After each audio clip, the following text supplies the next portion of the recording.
When traveling, lodging can be a big expense. But what if it doesn't have to be? If you like saving money and also like traveling, make sure to stick around for this video because I think you're gonna find it super duper helpful. My husband Peter and I have been traveling the world for 11 months, and so we've picked up a lot of tips and tricks, and I'm gonna share them all with you right now. So make sure to grab a piece of paper and a pen because I'm gonna be throwing a lot at you. When traveling, you have many different options on where you want to stay. Are you wanting to stay in like 4- and 5-star hotels, or maybe like a chain that you are familiar with from your home country? Or do you like trying more of the local culture and the local flair?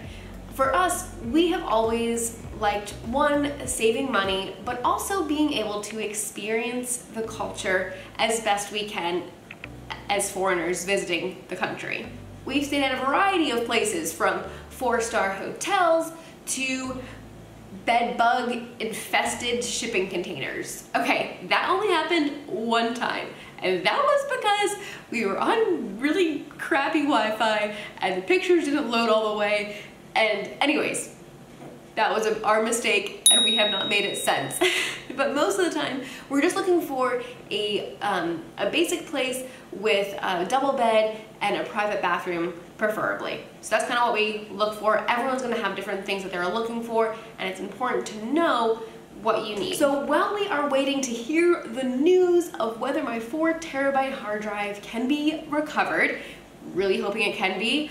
By the way, if you're interested in that, we did just get the notification that the manufacturer did receive the package, but we have no update. So once I know, I'll let you know. But in the meantime, I asked for videos that I can make that might be interesting. And Lynn said, in the meantime, I wouldn't mind seeing detail on how you find transport and lodging while on the go, Uber, buses, flights, Airbnb, etc. All of that technology mystifies me. I'm not going to cover transportation at all on this one, but I'm going to touch on lodging, and also not just how to book the places, but also I thought it'd be kind of interesting to see how many nights we have stayed at each type. So out of the 340 days of travel so far, we have spent 182 nights in paid accommodations, 93 nights in free places, and 65 nights in the other category. I'm gonna go ahead and break that down for you as best I can. If there's one of those 3 categories that you're more interested in, I'll link it below on when those times start, so that way you can jump right to that. We've paid as little as $12 a night and as much as $100 per night. Only 3 times have we gone over $80 a night for a hotel, and that was in Switzerland, New Zealand, and Japan. So countries that have cost a little bit more. On average, it has been $38 a night that we have paid. And that is including places like Paris, London, Rome, yeah, Dubai, Egypt, Bali. Anyway, so go ahead, stick around. There's gonna be so much detail coming at you. Like, I'm seriously so excited. Oh, and by the way, $38 on average a night in a hotel. For 11 months, that averages out to $630 a month that we have spent on paid accommodations. Now that's cheaper than most people's rent. All right, so how do we find great deals on hotels? There have been 4 main booking sites that we have found to be the most helpful, and those are Expedia, Agoda, Booking.com, and Airbnb. And I'm gonna go ahead and break down each of those, how to use those, how to find the place, what we like about each, and also which one works better for different parts of the world. I'll leave links for those in the description, and some of those give you money off of your booking, so make sure to check that out. So first up is Expedia. So we ended up using Expedia a lot in Europe. We used Expedia for 86 nights in 66 different hotels. I have Santiago, Chile pulled up, someplace we've not been to yet, so I thought I would just show you how we kind of go through the search process. Gonna book it for a weekend night, Friday through Saturday. Sometimes weekends can be more expensive. For Expedia, we've always wanted to make sure that it is 3.5 stars and above. We tried less, and that's when we ended up with bed bugs. Definitely less than $75. We like high-speed internet. Let's see what other amenities. If you want a full kitchen, you can put that. Free breakfast. You kind of can decide what is important for you and what you want, even the location as well. And then I'm gonna go ahead and organize these by price and what is the best price. All right, so this one, it looks like a hostel for $14. We have stayed at hostels, but we've never actually stayed in 2 separate bunk beds. We've always been staying in a private room in a hostel, and sometimes that works really well. So this one is a shared dormitory mixed bed for $14, and I believe that's $14 per person per night. So at that rate, that's $28, and you can find a hotel private room for not that much more. So let's go ahead and look at this. This is also a hostel. Who knows? This could be, oh, this is $29. It's a sale right now instead of the normal $48. So that's pretty cool. So it's a superior room. You have a private bathroom. You can look at the pictures. It does include a free breakfast even. So that's not bad. It looks pretty basic, pretty small, but it has a nice little desk there. And you have a private bathroom. So there you go. I might go ahead and put a star on this to have saved for when I go to book Santiago. All right, so they have only 2 rooms left, so something that you probably want to get on, but a good sale, and I like sales. Another interesting thing with Expedia is we have booked a flight one time with them and also several rental cars, and whenever we book an extra thing with them, then for like a next 10-day or 14-day period, you get money off of hotels. Not just for the place that you're flying to or the place you're renting a car from, but anywhere for 2 weeks. So that has been good and has helped us actually when we were in Abu Dhabi. We ended up getting a 4-star hotel and we spent $67 per night on that, but it was an additional discount because we had booked a flight through Expedia. We were so used to using Expedia that when we got to Asia, we continued to try to use Expedia, but not as many options were pulling up. So then we found that Agoda was best for the Asia region. But for fun, we'll go ahead and search Santiago, Chile for this and search the same dates to see what we pull. We have stayed in hotels using Agoda for 69 nights at 30 different hotels. What I like best about Agoda is you can put your exact price in. It doesn't just have to be under $75 like Expedia. You can put, no, I want my budget to be up to $40 or whatever your budget may be. Go ahead and put 7 and above stars. People have taken time to review these and we have found that reviews are actually super duper helpful, and don't ignore the ones that are just like, oh, this wasn't that clean, because when you get there, it probably won't be that clean. So listen to the reviews. They're usually pretty spot on. So the room amenities, what I really love about Agoda is you can even click coffee and tea maker.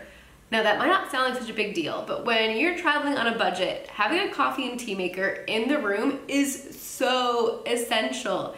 So you can use that to cook eggs in, hot dogs, you can have vegetables.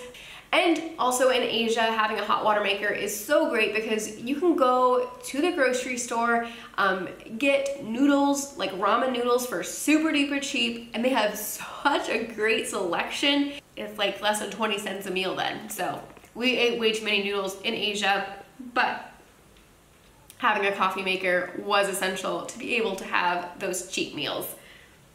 I'm gonna go ahead and search by price. So that one looks like it's actually pulling from booking.com. And so somehow they have linked Agoda and booking.com together, but you do get the benefits from Agoda when you do book here. Ah, that's the interesting thing. So I thought that for South America, booking.com was gonna be the way to go, and it's looking like that because all of these from Agoda are actually pulling from booking.com. So the things that we have liked the best about Expedia and Agoda both is that when you book it, it takes your credit card information right away. And so when you get to check-in, Super easy. The check-in process takes not that long, and you can just get to your hotel. But I'd like to show you some of the places we stayed in Asia, just so you get an idea of the prices that we paid. So you can see here we stayed, it was $20 a night for that one night. Here it was $17 a night, included a free breakfast, and I remember that place. That was a good breakfast. And let's see, this one was $28. Oh, that was actually for 2 nights, so that's a really good deal. This one we paid in the local currency. I don't remember why, but maybe it was a better deal to pay in the local currency. And with our credit card, we don't get charged any international transaction fees, so it was no big deal. And here you can see we booked it the 8th and the 9th, and we booked it for that price. And we liked it so much that we ended up booking it again. And that's what we would do sometimes, is we have the flexibility. We know that there are going to be accommodations in the cities we're going to, and so if we don't like a place, we don't have to stay there. So a lot of times what we do is we just book a place for one night. If we like it, we book it a second night, or third, or fourth, or sixth. Here in Singapore, we got a place for $60 for 2 nights. Singapore can be an expensive place to stay. This was actually at a hostel. We stayed in a private room with a shared bathroom. It wasn't the most convenient. The bathroom was on a different level than our bedroom, but you know what, for 2 nights, we could make it work. And so I think that's the thing, is to know what is most important for you and what are you really looking for, knowing your musts and going with that. Here again, we booked it for 1 night. We liked it so much, we booked it again. That was in Krabi, Thailand, right by the beach. Oh man, it was so good. This is actually a place we booked in Ireland, and that's when we first were introduced to Agoda. They give you a $1 to $4 gift card with each night purchase. So as you can see, we have $22 in gift cards that can be applied right now towards a hotel. So that is really awesome. But Booking.com, we have actually used them and stayed with them 16 different nights at 12 different hotels. And most of the times, the places that Booking.com is best used in is places that really prefers cash.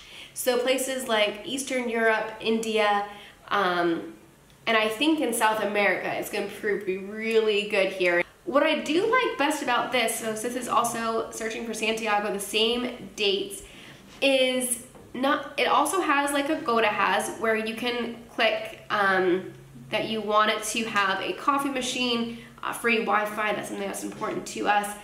And the way that they organize their reviews is so great. So we have sometimes come to Booking.com just to use their system and seeing how the Wi-Fi is, how the ratings of that is, but then actually go and book it on Expedia, because it maybe was a better price on Expedia.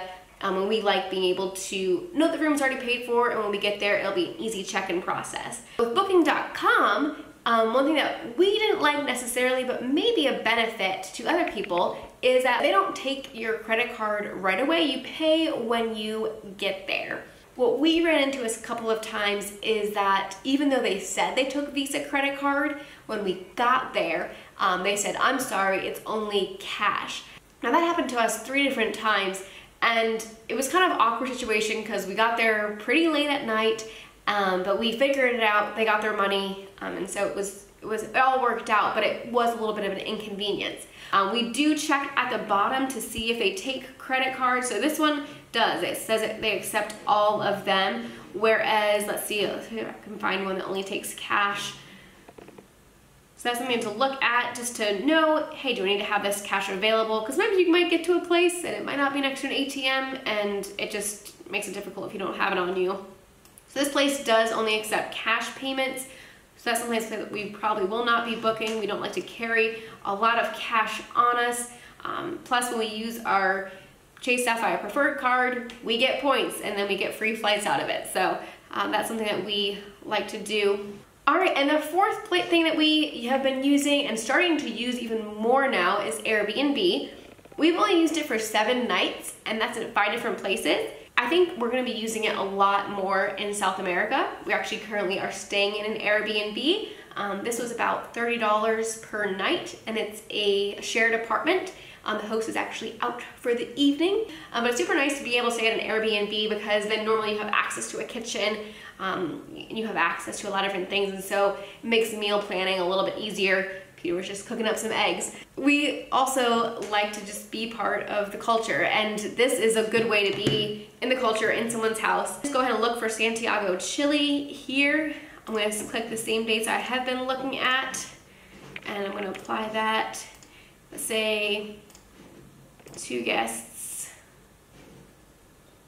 You can click your home type. Are you wanting the entire place for yourself? Or just a private room? What are you wanting? I think this is great, especially for families that are traveling. Maybe you want to rent an entire house. Might be cheaper than booking 2 hotel rooms. If you want an instant book, that means that then you don't have to wait for the host to accept you. They'll just do it right away. Sometimes we click this because it's nice for us to have Wi-Fi and a good workspace. So I might, do that. Let's not do that for right now. Let's say I want to stay with a super host. That means that they have hosted a lot of people already. They're recognized, they've done a lot of trips, and so that is a good thing. Maybe you want free cancellation if you're not quite sure about your dates. But let's just go ahead and show 27 homes. The nice thing is it shows you a map right here, so it's super easy. And when you go over it, then it highlights, oh, that's the one right here. So that is super nice. I do like when I can get an entire apartment for that price. That's really great. So I will favorite that, have that in my favorite list already. Let's see here. So you can see there are quite a lot of places that are under $40. So when you set your budget, it doesn't have to be super high. Just see what you can get for your money. And if you need to up your budget, and if you can, then go ahead and do that. But man, you can get a lot for $40 right now I'm finding in Santiago, so that's awesome. So for Airbnb, we are finding that it's helpful for South America. We also found that it was super helpful in Australia and New Zealand. The hotel prices there, especially in New Zealand, were quite high. But with an Airbnb, you can basically cut the cost of a hotel almost in half. Also because you get to meet local people, you get to know the culture better, and it's way more fun than kind of just, for us, than just staying in a hotel and not necessarily experiencing the culture. And for 4 different nights, we just ended up paying the hotel directly. Now I know you might just say, Lisa, why don't you just Google hotels in Santiago, Chile? Now we have done that several times, and here's what I like about it, here's what I don't like about it. So let's just say do the same dates. It's pulling it in Uruguayan pesos, and I can't get off of that, and I don't know how. I know there's an easy way, I've done it before, but right now Google isn't letting me, I clicked more. Anyways, I don't know. So if I was on a VPN, it would show in US dollars. It doesn't show you, yeah, I can click that I want free Wi-Fi. I can click if I want a 2-star, 3-star, etc. hotel. I can click that I want it to be above 3.5 rating, but I can't put that I want a free coffee maker. I can't put that I want, I don't know, I don't find it as user friendly. Sometimes I do use it because sometimes then you'll go on to this, say you'll click this B&B, and then it'll tell you what it is on Booking. You can see it's even a little bit more on Expedia right here. And then you can see, okay, so Booking and Expedia is the only thing that's pooling. And like I said, Booking.com I think is going to be best for South America.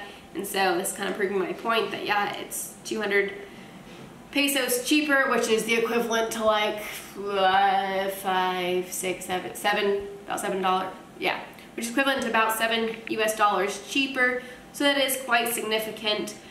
So that wraps up the booking sites that we like to use and have used during our 11 months of travel.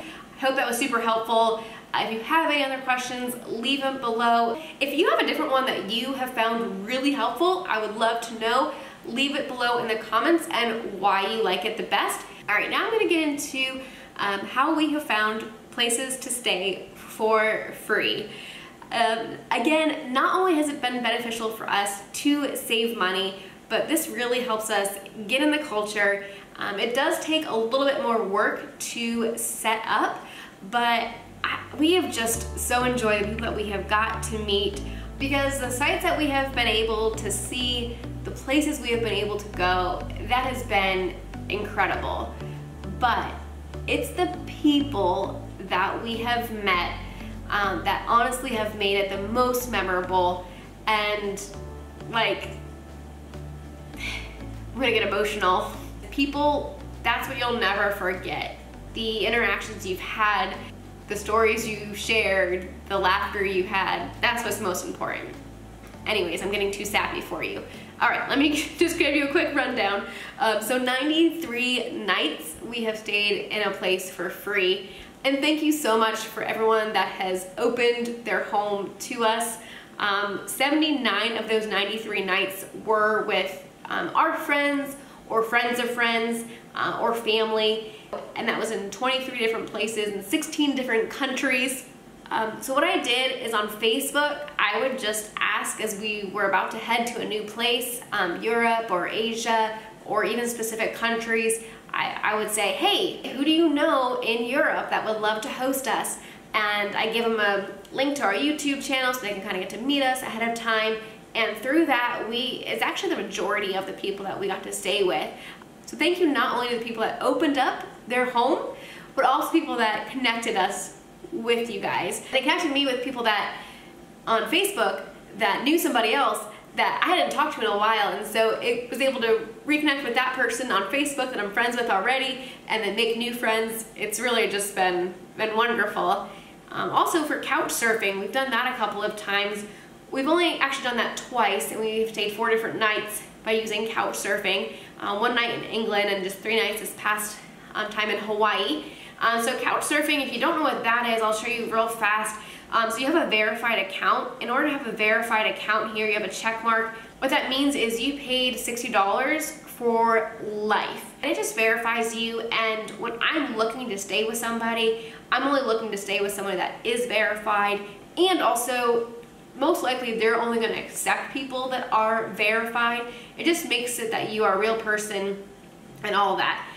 So just, let's say Santiago, Chile. Even though we've only actually stayed at 2 different places by using couch surfing, in the beginning I reached out to a lot more people on couch surfing. It took a while. I kind of crafted up an email that I just would change the details and then send to somebody, but it took a lot of effort to write to people, and then they wouldn't even get back to you or all that. I mean, it is a free place to stay, so it's kind of like Airbnb, but it's free. There's 54,000 people that are hosts in Santiago, so it is a huge platform. You put your arrival dates, you say how many people are traveling. I do more filters.